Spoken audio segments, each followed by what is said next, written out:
farms na kilala po ni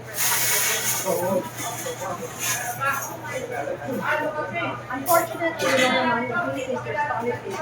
Ang nangyari, the people, the LGUs na the license. So in 2021, they expired.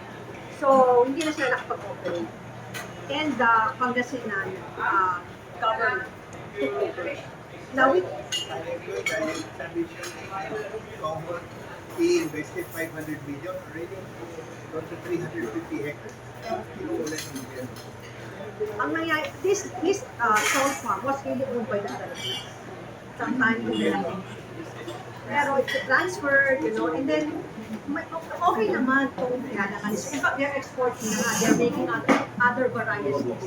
Pero, the problem nga na kasi, wala na. Walang license, hirap talaga. So, nangyari, nawala. And